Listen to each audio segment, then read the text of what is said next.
All right, go ahead, Dash. Hit my record button real quick here. No, coach, just first of all, just having the opportunity. I don't know how you felt about it after the second round of the SEC, but to have one more chance of playing basketball with this group, how important is this?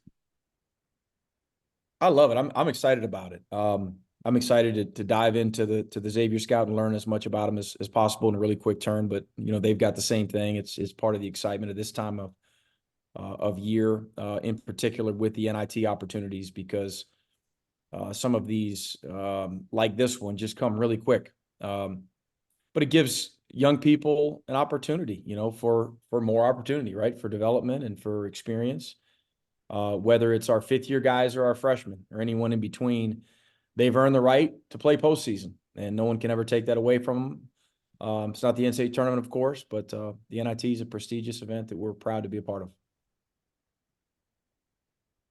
Yeah, Coach, following up on that a little bit, obviously several programs kind of opted out of this thing for whatever reason. And I'm just wondering, you had your hand raised right away for the NIT. I know you need to recruit the portal too. So tell me why you're excited about it, and maybe what you're hearing in the coaching community, why some others wouldn't be excited about it. It's probably based on their roster more than anything. I didn't get the feeling that we'd have guys that would just decline the opportunity. Heck, we had practice today, not knowing if we'd even have another opportunity, and guys still got after it. And we've talked about it all year. We've got a team that likes to work and enjoys being between the lines and competing. But we would have played with five, that wanted to play. Not surprisingly, though, I think we'll be at full strength, or at least near full strength. We'll learn more about that tomorrow.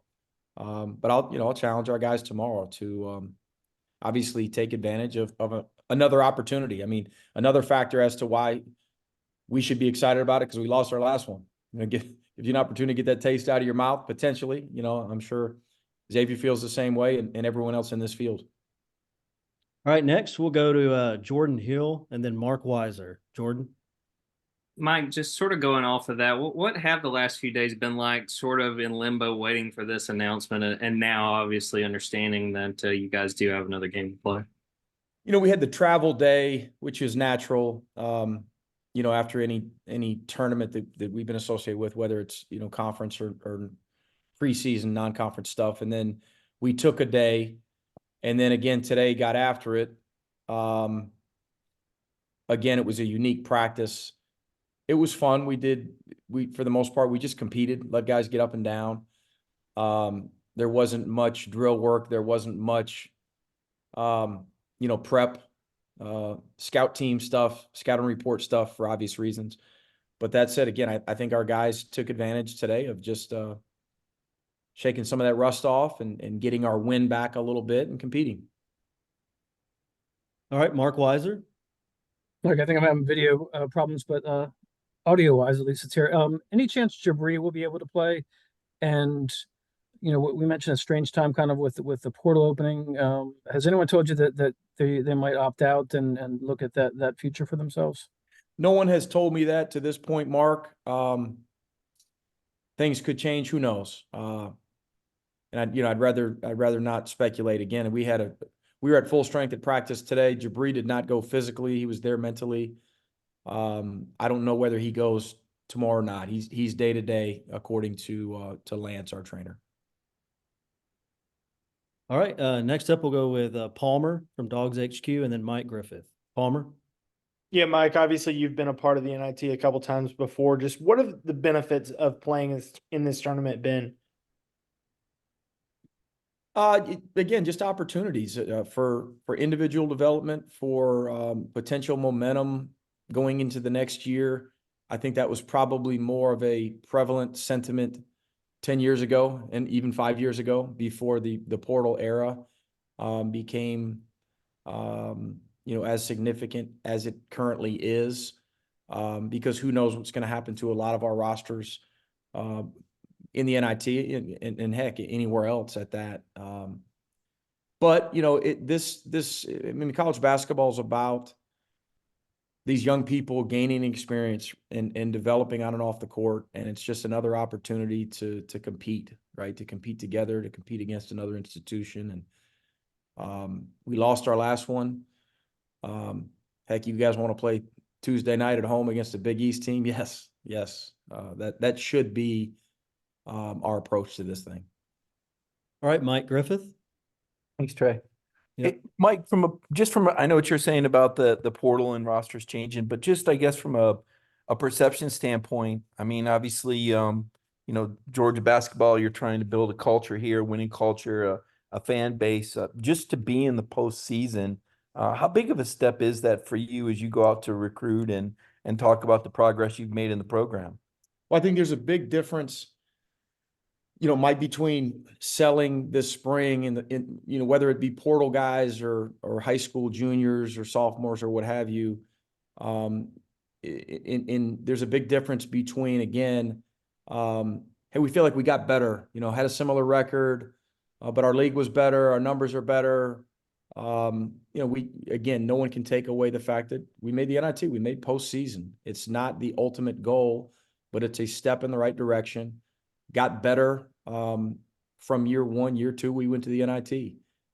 Now that's if it ended right now, hopefully, and I would assume Xavier and everyone else in this thing is optimistic about potentially making a run. You never know. We just hope to prepare well tomorrow. I think we will hope to play well Tuesday night. How well, following up real quick, Mike? Yep, go ahead. Yeah. How well did you think you guys were playing at the end there? Obviously, Florida went on and was pretty doggone impressive against Alabama. Where did you feel like your team was at the end of that tournament? Man, I love the way we finished the Missouri game. And I thought Missouri played really, really well early second half. The way we started that game, though, was about as well as we played the first 15 minutes or so of that game. And then I thought we played really well against a Florida team that has got a chance to make a run. You could go back to the other two times that we played them, but we were probably most competitive in that last one, in the second round of the SEC tournament where, we led for not the majority, but there were a bunch of minutes in that game where, we had the lead, again, against a team that is capable of making a run. We were right there, a couple stops, a couple made shots, a couple made free throws, a couple whistles, who knows? It could have ended a little bit differently, but I loved the fight from our guys. I thought we left it in Nashville. All right, Virginia Miller or Noah, do you guys have any questions? Coach, I was just wondering if there's any specific things y'all are working on in practice leading into the game on Tuesday. Well, today we just competed, and today was more about, again, shaking the rust off a little bit and getting back to our wind and shooting, dribbling, passing. It was almost controlled pickup a little bit. Tomorrow will be it'll be a bunch of Xavier. We'll try to learn as much as we can tonight, tomorrow morning, and focus on putting ourselves in the best position to defend them and score against a really stingy defense, against, again, a good Big East opponent, but nothing in particular other than the normal preparation, the normal 2-day scout. All right, we want to keep this as brief as possible, of course, but time for a couple more questions. Dash or Chip, do you have any more? You good? Chip? I think I'm good right now. Actually, I got to get this up and out as quick as possible. Okay. Jordan, any of you guys? I got a quick one, Mike, about those freshmen. I mean, you hear about, freshman wall and whatnot. It almost seems like your freshmen have poured it on. It looks like they're getting more playing time. Can you talk about just the importance for those three young guys? Look like they've emerged as starters. Yeah, they've played well, and you said it uniquely. They're playing their best basketball at the end of the year. Silas has been pretty consistently productive throughout the year, which is an outlier, outside of some of these, a few of the other guys in our league. You look at South Carolina, you look at Mississippi State, you look at Kentucky. There's not many freshmen in our league that have made the impact that Silas has consistently. That said, though, I do think he's a better player than he was in November. He's getting better and better, and Blue Canes earned more opportunity. Dylan James is playing more like a sophomore than he was early on. You know, he's getting better and taking advantage of his opportunities as well. And hopefully those guys can finish strong. But again, it's you'd hope that our fifth year guys and our fourth year guys and third year guys can do the same.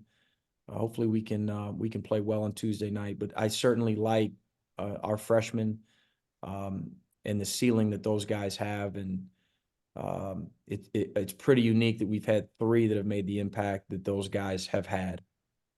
Mike, if I could just jump in real quick, what sort of goes into like a 2-day scout, sort of like you're saying, on such short notice?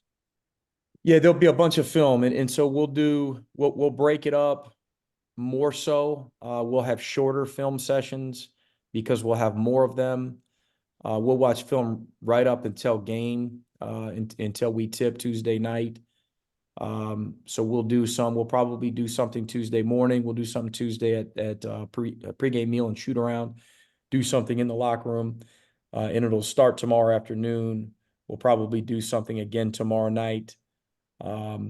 Physically, I like that we got something done today, so you don't feel like you need to make up for 3 days off. You know, we can go an hour over the next couple of days, not be overly physically taxing, but have the normal physical routine. But from a mental standpoint, try to shorten it and consolidate it as much as possible. All right, Coach. I've got one more as Yep, well. one more. Yep. Go ahead. Obviously, you guys have played nothing but SEC competition since the turn of the new year. Just how excited are you to see the improvement of this team compared to the rest of the country, a non-conference opponent like that? You know, it'll be interesting, you know, for those guys and for us just to, you know, just to see where we stack. Is differently, you know, it's exciting to play a different, you know, opponent from a different league that we hadn't seen in a long time. Regardless, that said, though, I think the level will be very similar. Obviously, I'm biased. I think the SEC is the best league in the country, but you know, Xavier's in a really good league, a really good program that wins year in and year out, and I'm sure the talent level, the execution, the toughness, the physicality, I'm sure there'll be a lot of similarities to our league. Hey, Mike, I was just going to ask you, how do you envision you and your staff dividing your time in the next 48 hours between game prep and portal stuff? We'll balance it collectively. We'll have a point guy who's in charge of catching up the rest of us on Xavier, probably midday tomorrow. But the phones will be burning first thing in the morning with all of us. And it's really a year-round thing. It just picks up a little bit, you know, the day the portal opens, which is tomorrow morning. All right, Coach. Well, thank you so much for joining us, and good luck Tuesday night. Thank you, guys. Have a good night.